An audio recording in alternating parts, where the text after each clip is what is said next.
Pastor, ¿puedo coger un poquito de agua? Un poquito ahí, ¿Sí? una botellita ahí debajo para que tenga el huevo. Ya está, gracias.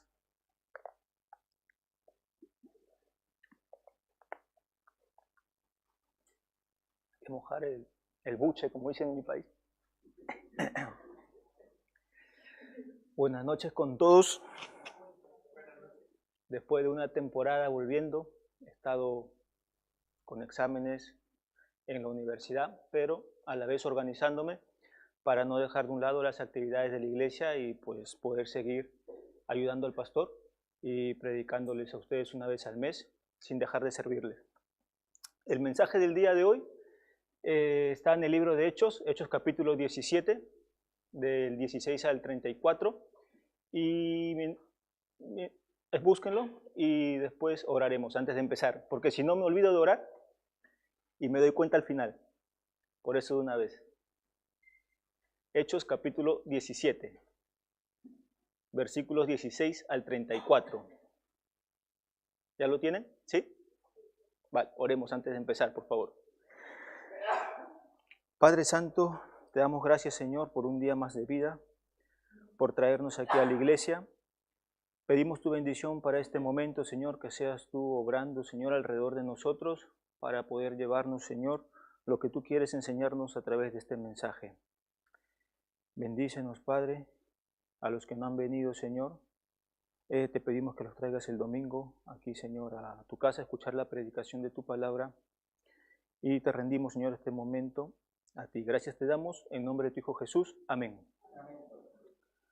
El mensaje de hoy está relacionado sobre cómo un hijo de Dios, cómo un cristiano puede llevar el mensaje a un ambiente secular, a un ambiente que no cree en Dios. ¿Qué es lo que debemos hacer? ¿Debemos cambiar el mensaje para poder gustar al oyente? ¿Debemos hablar palabras de humana sabiduría en algún momento? ¿Cuál debe ser nuestra actitud ante ese contexto? ¿O debemos ser fieles a la palabra de Dios y predicar lo que está establecido al Cristo crucificado, como dice el apóstol Pablo? Veremos cómo el apóstol Pablo está en un contexto lleno de idolatría, Atenas que tiene ídolos paganos. Atenas siempre ha sido un faro del conocimiento y de la intelectualidad, desarrollado en muchas materias, en muchas disciplinas, las artes, la filosofía, la literatura, pero cómo a pesar de eso, Pablo no cede ante ello y él se dedica a predicar al Cristo crucificado, al Evangelio y la resurrección de Cristo, que es poder de Dios para salvación, y no se sale de esas líneas. Y vemos en el capítulo de Hechos, capítulo 17, versículos 16 al 34. Para esto me voy a copiar de la técnica de mi amigo Euge, un versículo yo, un versículo ustedes, ¿vale? Yo empiezo. Mientras Pablo los esperaba en Atenas, su espíritu se enardecía viendo la ciudad entregada a la idolatría. Así que discutía en la sinagoga con los judíos y piadosos, y en la plaza cada día con los que concurrían. Y algunos filósofos de los epicúreos y de los estoicos disputaban con él, y unos decían, ¿qué querrá decir este palabrero? Y otros, parece que es predicador de nuevos dioses, porque les predicaba el evangelio de Jesús y de la resurrección. Y tomándole le trajeron al Areópago diciendo, ¿podremos saber qué es esta nueva enseñanza de que hablas? Pues traes a nuestros oídos cosas extrañas. Queremos pues saber qué quiere decir esto. Porque todos los atenienses y los extranjeros residentes allí en ninguna otra cosa se interesaban, sino en decir o oír algo nuevo. Entonces Pablo, puesto en pie en medio del Areópago, dijo, varones atenienses, en todo observo que sois muy religiosos. Porque pasando mirando vuestros santuarios, hallé también a un altar en el cual estaba esta inscripción: al Dios no conocido, al que vosotros adoráis, pues sin conocerle, es a quien yo os anuncio. El Dios que hizo el mundo y todas las cosas que en él hay, siendo Señor del cielo y de la tierra, no habita en templos hechos por manos humanas.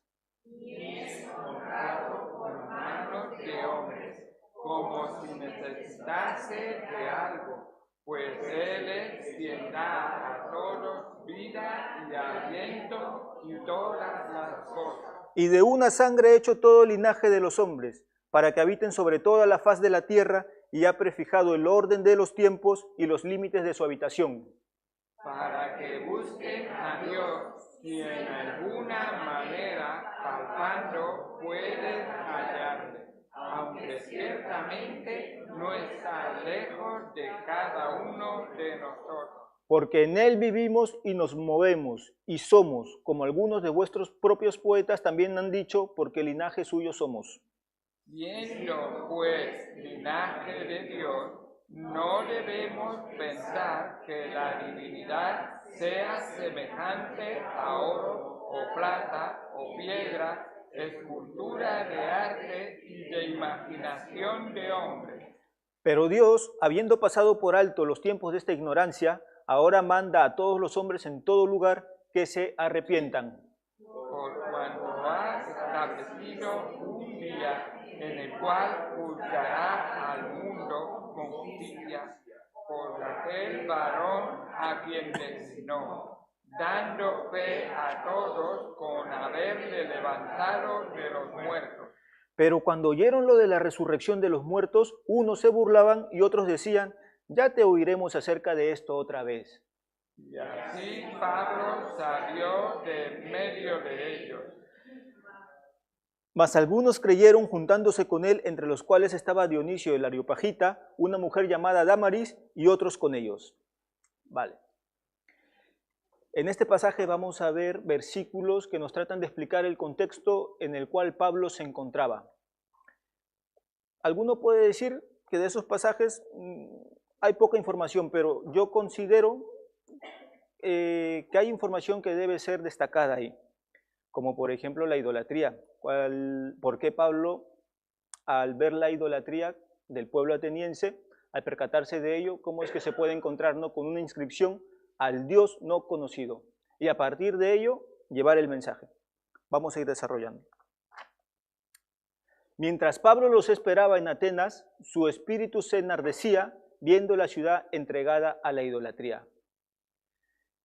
Atenas en el tiempo de Pablo, como ya lo mencioné, era un faro del conocimiento del mundo, potencia en todas las disciplinas, muy similar a muchas naciones hoy en día, como por ejemplo los Estados Unidos, donde se encuentran muchas de las mejores universidades del mundo. Pero Pablo estaba esperando a Silas y a Timoteo. Pero mientras ello acontecía, vemos que Pablo estaba observando la ciudad y se percataba de que Atenas, la gran ciudad griega, estaba entregada a la idolatría. Entregada quiere decir que era un hábito de ellos y de toda la ciudad. No lo hacían unos pocos, sino todos sus habitantes. Era su forma normal de vivir. Por eso el pasaje dice que la ciudad estaba entregada a la idolatría. Tenían ídolos y falsos dioses, para todos los gustos. Sabemos que ellos tenían un Olimpo de dioses, dentro de los cuales hay algunos nombres famosos, Zeus, Poseidón. Entonces Pablo, al ver esto, se enardecía, se molestaba, se decepcionaba, porque no hacían lo correcto. Hoy en día, las sociedades en su mayoría no son idólatras en cuanto no tienen dioses paganos, más bien las sociedades son ateas, pero hay otro tipo de idolatría. Las ciudades, por ejemplo, de hoy día están entregadas al consumismo, de la moda. Grandes ciudades como París, Nueva York, donde el interés diario es comprar ropa y estar siempre bien vestido, lucir bien ante los demás. Vestir no quiere decir que sea malo, pero hacer de ello la prioridad de nuestras vidas, el centro de nuestra atención, es lo incorrecto, es erróneo, se vuelve un ídolo. También podemos ver ciudades enteras cuyo ídolo es el deporte, países enteros pendientes del fútbol. Aquí en España, ciudades como Madrid, como Barcelona, en los bares se suele conversar diariamente sobre el resultado del partido de ayer que hubo en el fútbol, porque apuestan, y no mencionar a Sudamérica, donde la mayoría de los países son amantes del fútbol, si es que se puede decir amantes, ¿no? En ese sentido, vemos que son idólatras hacia ese deporte, su vida gira en torno a ello. Estos son ejemplos para tratar de entender lo que Pablo percibía en Atenas. Así que discutía en la sinagoga con los judíos y piadosos, y en la plaza cada día con los que concurrían. Al percatarse de ello, Pablo discutía con los judíos y piadosos en la sinagoga, que era el lugar de culto y de reunión de los judíos. Yo considero que en lo personal con los judíos, pues discutía o trataba de hacerles entender que Jesucristo ya estaba revelado en el Antiguo Testamento, pero también en la plaza, con los que concurrían cada día. Y seguramente Pablo ya había empezado a censurar la idolatría de ellos. Versículo 18. Y algunos filósofos de los epicúreos y de los estoicos disputaban con él, y unos decían, ¿qué querrá decir este palabrero? Y otros, parece que es predicador de nuevos dioses, porque les predicaba el evangelio de Jesús y de la resurrección. Los filósofos, los epicúreos y los estoicos. Filósofos, en un sentido simple, quiere decir personas que aman el conocimiento, la sabiduría, siempre quieren aprender algo nuevo, entender las cosas que los rodean. Esos son los filósofos. Y eran los epicúreos y los estoicos. Estos filósofos disputaban con él, le preguntaban, lo rebatían, seguramente trataban de argumentar contra él. Llama la atención la expresión que usan para Pablo, la cual es palabrero, hablador, charlatán. ¿Qué querrá decir este palabrero? ¿Qué querrá decir este charlatán? Esa es la expresión que usaban para él. Así que ya sabemos que si llamaron incluso al apóstol Pablo así, ¿qué nos espera a nosotros? Y otros decían, parece que predica nuevos dioses. Y aquí viene algo fundamental, porque ¿qué les predicaba Pablo? ¿Ellos qué escuchaban que Pablo predicaba? El evangelio de Jesús y de la resurrección. Punto clave para entender mejor el pasaje. Ya vamos dándonos cuenta de lo centrado que está Pablo en cuanto a lo que él tiene que hablar a los gentiles. Teniendo él el conocimiento y la capacidad tal vez para poder hablar de cualquier tema con los atenienses, pues él no pierde el foco, no pierde el centro y se centra en Jesucristo. Y tomándole le trajeron al Areópago diciendo, ¿podremos saber qué es esta nueva enseñanza de que hablas? Entonces estos filósofos se interesaron por escuchar a Pablo y lo llevaron al Areópago de Atenas, lugar en el cual se debatían asuntos políticos y judiciales. Pues Pablo fue llevado a ese lugar para que pueda ser escuchado producto del interés que había despertado en estos filósofos. ¿Podremos saber qué es esta nueva enseñanza de que hablas? Querían conocer, escuchar de la enseñanza de Pablo y someterla a juicio. Querían tratar con el evangelio como si fuera una filosofía más, una enseñanza humana más. Yo supongo que Pablo ya sabía las intenciones de ellos, pero a pesar de ello él decide ir, porque el evangelio tenía que ser proclamado a todos los gentiles, a sabios y a necios, como él mismo lo menciona en Romanos 1:14.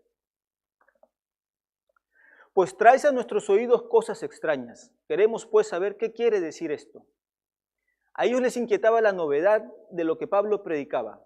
Hay personas así, que parece que tuvieran un interés por escuchar el evangelio, pero a veces solamente quieren someter a juicio, escudriñarlo en un sentido meramente intelectual el mensaje, pero no profundizan en ello en el sentido de que para ellos no trae vida a su alma.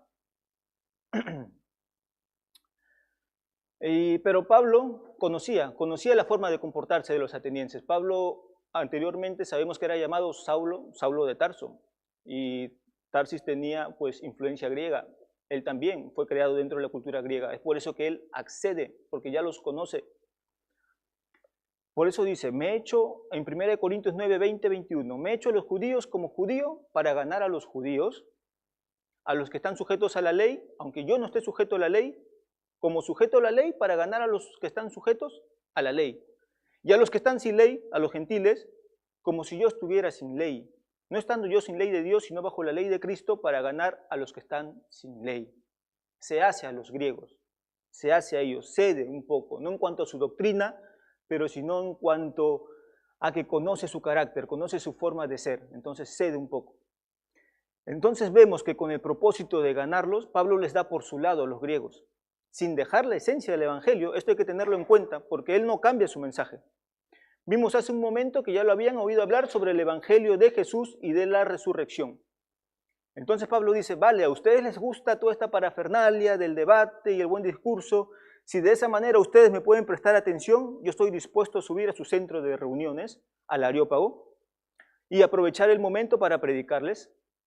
Entonces vemos en este pasaje cómo Pablo se hizo a los griegos para ganarlos, no para ser como ellos, sino que él tenía el objetivo claro de ganarlos para Cristo.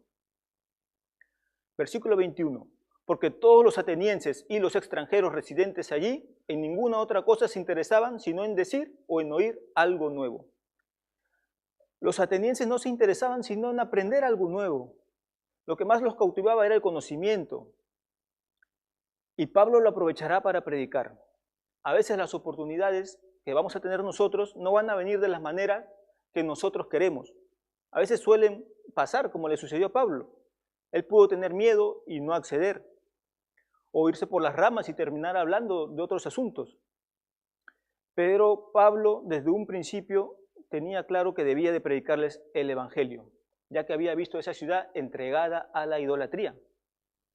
Esto me hace acordar el pasaje en el cual el Señor Jesús, cuando nos manda a ir a otros lugares a predicar el mensaje, nos advierte. Dice en Mateo 10, 16 al 20. He aquí yo os envío como a ovejas en medio de lobos. Sed pues prudentes como serpientes y sencillos como palomas. Y guardaos de los hombres, porque os entregarán a los concilios y en sus sinagogas os azotarán, y aun ante gobernadores y reyes seréis llevados por causa de mí, para testimonio a ellos y a los gentiles. Mas cuando os entreguen, no os preocupéis por cómo o qué hablaréis, porque en aquella hora os será dado lo que habéis de hablar, porque no sois vosotros los que habláis, sino el Espíritu de vuestro Padre que habla en vosotros. Todo lo que se menciona en este pasaje le estaba aconteciendo al apóstol Pablo, prudente como serpiente, despierto, atento y sencillo como paloma, ni más ni menos de lo que yo tengo que hablar en cuanto a Jesucristo. No dejándose cautivar y tampoco ceder a la soberbia y al orgullo y terminar hablando de otros asuntos como lo estoy repitiendo mucho. Él tenía que dar testimonio de Jesús y lo va a hacer y confiando en Dios, sabiendo que Dios le va a dar las palabras justas. Versículo 22. Entonces Pablo, puesto en pie en medio del Areópago, dijo: varones atenienses, en todo yo observo que ustedes son muy religiosos. Y llegó el momento, Pablo parado delante de todos los filósofos en el Areópago, un público atento a cada palabra que él dice, como si fuera un jurado. Y a Pablo me lo imagino serio, pero a la vez mesurado, es decir, sereno, y hablando fuerte para que todos lo escuchen, y empieza diciendo: varones atenienses, con respeto, hablando con respeto. Ya desde su carácter Pablo muestra algo distinto, y continúa. En vez de criticarlos por su idolatría, aquí hay algo importante que destacar, que él sabe que es pecado, que él sabe que es incorrecto. Miren cómo Pablo les da una vuelta a la tuerca y dice: varones atenienses, yo observo que ustedes sois muy religiosos, que tienen esa necesidad de adorar a un Dios. No están en la nada, por así decirlo. Los atenienses no eran ateos, sino que tienen un deseo por lo divino. Ahora Pablo sabe que ese deseo no está correctamente direccionado, pero ahora los llevará a ese punto. Quiere direccionarlos a Cristo. Porque pasando y mirando vuestros santuarios, hallé también un altar en el cual estaba esta inscripción: al Dios no conocido, al que vosotros adoráis, pues sin conocerle es a quien yo os anuncio. ¿Por qué Pablo dice que en todos los atenienses son muy religiosos? Porque él ha visto los lugares de culto, los lugares de adoración, y ha hallado esta inscripción: al Dios no conocido. Tienen varios dioses, pero justamente uno es para el Dios no conocido. Es como si los atenienses pensaran: hay que hacer un altar más, por si hay un Dios que se nos haya pasado y entonces no se vaya a molestar con nosotros. Por ese motivo, por si acaso, hay que construirle su altar y su inscripción. Y Pablo les dice: a ese Dios que ustedes sin conocerlo adoran, yo les vengo a predicar.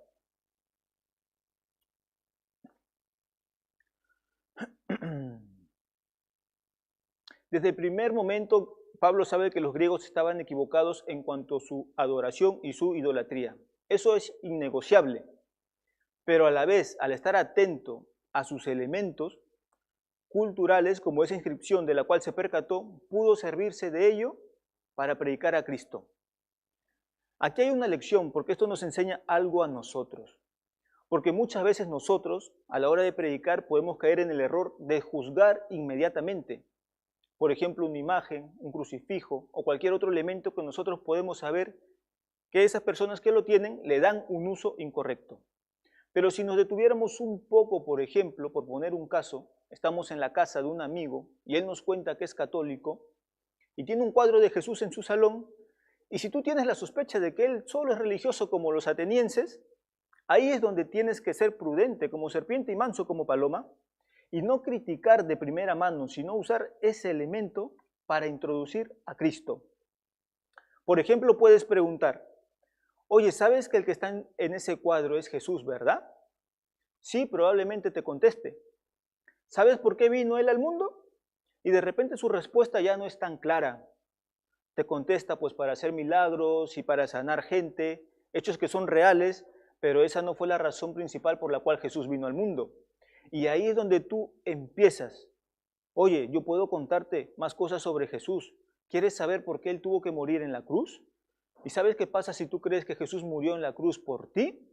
Y así poco a poco lo direccionas, lo guías. Que no se me entienda mal aquí. Ustedes deben diferenciar qué es lo correcto y qué es lo incorrecto. Pablo sabía, por eso su corazón se enardecía. Pero si están perdidos y empezar a machacarles para que después le tengan cólera y ni siquiera lo dejen hablar y al final no predica de nada, pues así no. Hay que pensar en que esa persona debe escuchar de Cristo. Y sí, también enterarse de que su conducta es incorrecta, pero no empezar el discurso directamente apuntando. Estos atenienses eran ignorantes totalmente en cuanto al Dios verdadero, y Pablo con paciencia y amor los va a empezar a direccionar. 1 Corintios 13, 1, 2. Si yo hablase lenguas humanas y angélicas y no tengo amor, vengo a ser como metal que resuena o címbalo que retiñe. Y si tuviese profecía y entendiese todos los misterios y toda ciencia, y si tuviese toda la fe, de tal manera que trasladase los montes, y no tengo amor, nada soy. Versículo 24. El Dios que hizo el mundo y todas las cosas que en él hay, siendo Señor del cielo y de la tierra, no habita en templos hechos por manos humanas. Y ahora Pablo va a empezar a dar a conocer al Dios verdadero por medio de sus atributos. El Dios que hizo el mundo y todas las cosas que en él hay.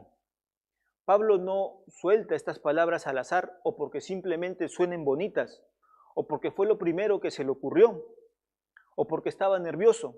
No es así.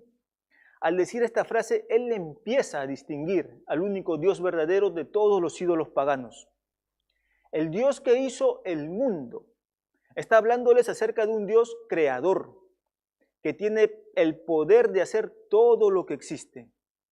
Cosa que en la mitología griega no era así, sino que todos los dioses tenían un principio. El Dios verdadero es eterno. Era distinto. Él creó todas las cosas y todas las cosas dependen de Él. Él no depende de nada ni de nadie, siendo Señor del cielo y de la tierra. Les dice que todo es de Dios, todo el universo es de Dios. ¿No les recuerda esta frase, Señor del cielo y de la tierra, al Génesis 1:1? En el principio creó el Dios los cielos y la tierra. Ya nos vamos dando cuenta cómo Pablo se los va contando para que ellos entiendan y se den cuenta que este Dios es distinto, que es verdadero, que es el único y todopoderoso creador del universo. No habita en templos hechos por manos humanas. Lo que les dice es, ustedes no pueden contener al Dios verdadero dentro de sus templos como lo hacen con sus ídolos. El Dios verdadero es distinto. Esta frase también me recuerda a lo que Salomón dijo en Primera de Reyes 8:27. Pero, ¿es verdad que Dios morará sobre la tierra? He aquí los cielos de los cielos no te pueden contener. ¿Cuánto menos esta casa que yo he edificado? Con esto nos podemos dar cuenta del conocimiento que Pablo tenía del Antiguo Testamento y cómo él podía usar estos pasajes y cómo él se dejaba usar por el Espíritu Santo para poder llevar el mensaje de Cristo desde la palabra de Dios, no meramente con sabiduría humana. Porque Jesús le había prometido que él iba a poner palabras en él en el momento en que él tenga que llevar el mensaje del Evangelio. Ahora todo va cobrando sentido. Ni es honrado por manos de hombres como si necesitase de algo, pues Él es quien da a todos vida y aliento y todas las cosas. Dios no necesita de nosotros, Él no tiene carencia de algo. Les dice que somos nosotros los necesitados de Él, en todo sentido, espiritualmente, materialmente, el aire que respiramos, en todo sentido. Dios es autosuficiente, no nos necesita.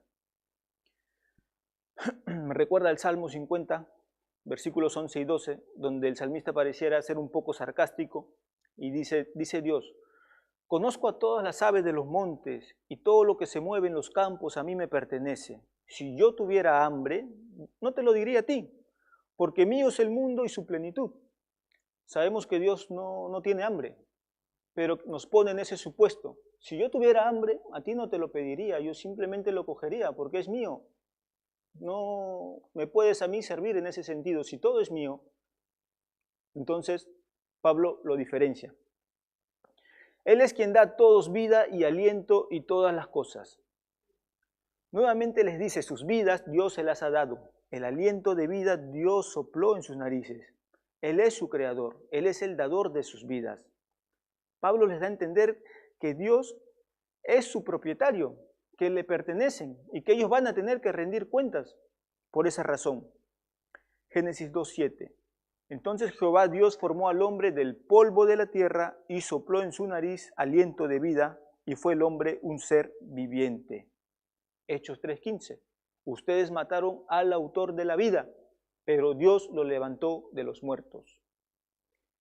Y de una sangre ha hecho todo el linaje de los hombres para que habiten sobre toda la faz de la tierra y les ha prefijado el orden de los tiempos y los límites de su habitación.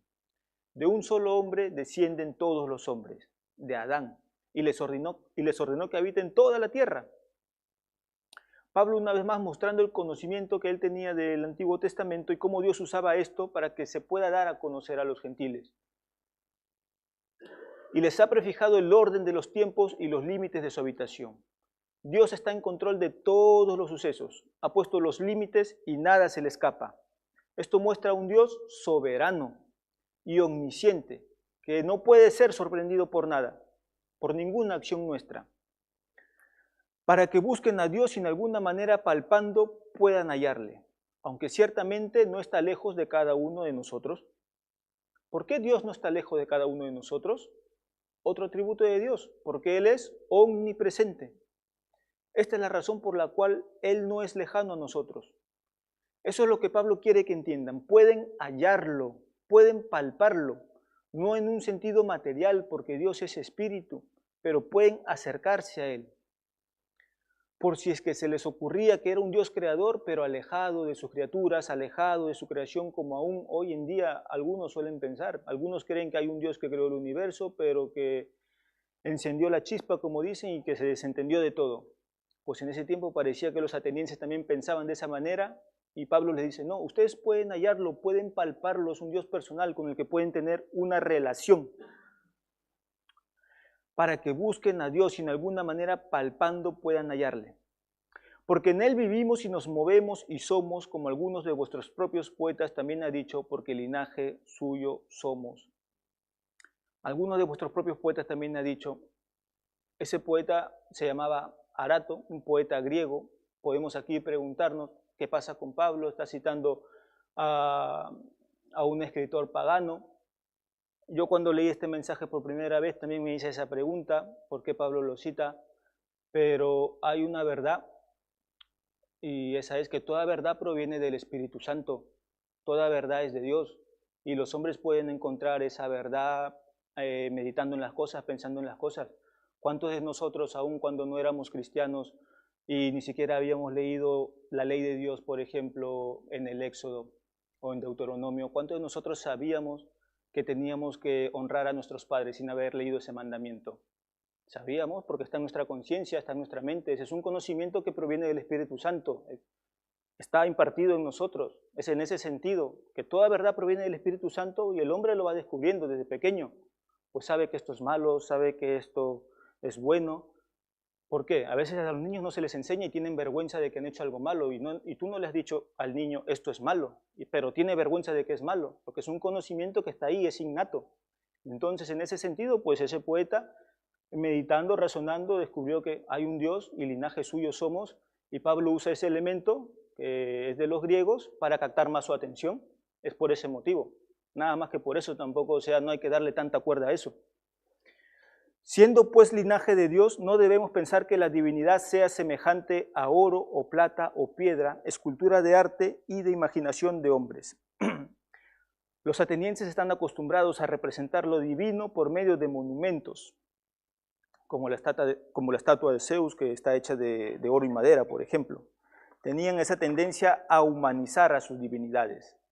Pablo les dice que el Dios verdadero no es así, que no se lo pueden imaginar, sino que Dios es espíritu. Recordemos el pasaje de Juan 4:24. Dios es espíritu, y los que le adoran en espíritu y en verdad es necesario que adoren. Pero Dios, habiendo pasado por alto los tiempos de esta ignorancia, ahora manda a todos los hombres en todo lugar que se arrepientan.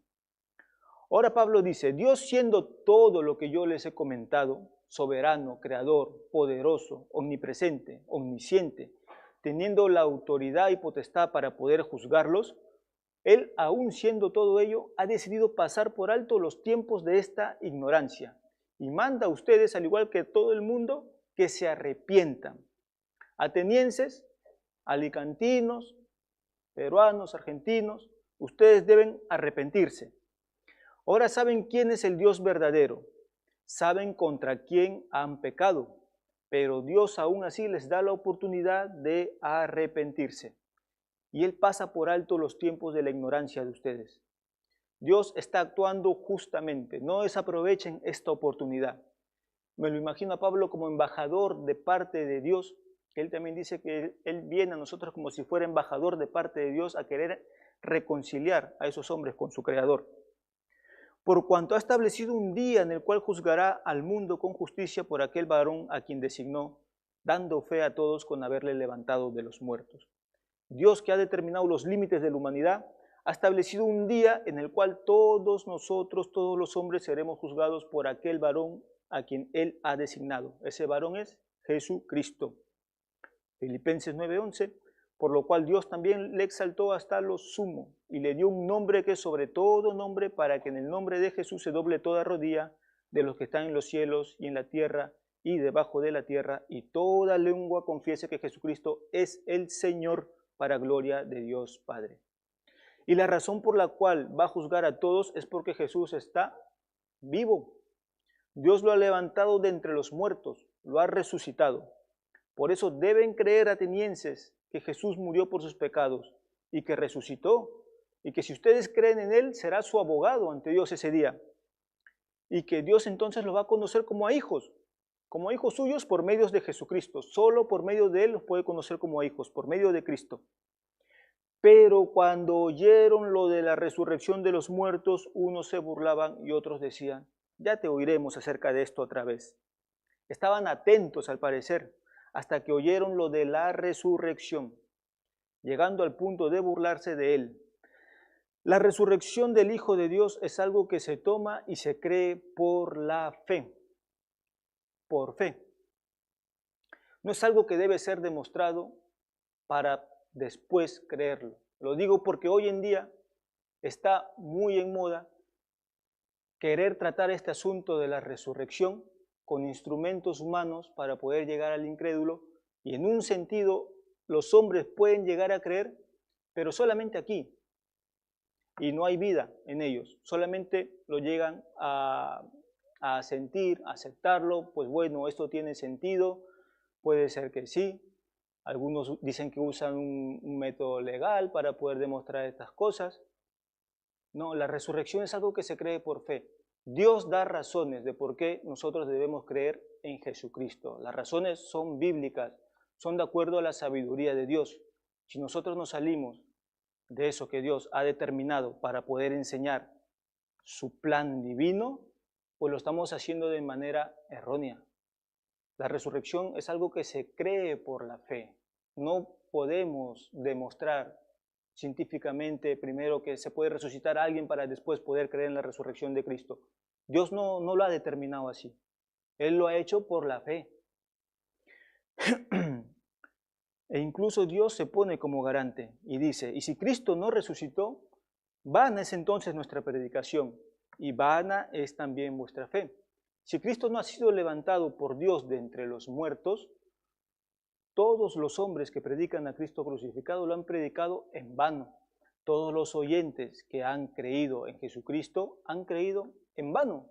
Eso es lo que está diciendo Pablo, es por gusto. Si Jesucristo no ha sido resucitado por Dios de entre los muertos, mi predicación es vana, dice Pablo. La predicación de cualquier maestro de una iglesia es en vana. El que ustedes hayan creído es en vano, su fe es en vana, no hay perdón de pecados, no hay nada. Dios se pone como garante de todo ello y dice, no es en vano. Yo he resucitado a Jesucristo y por eso también voy a juzgar al mundo.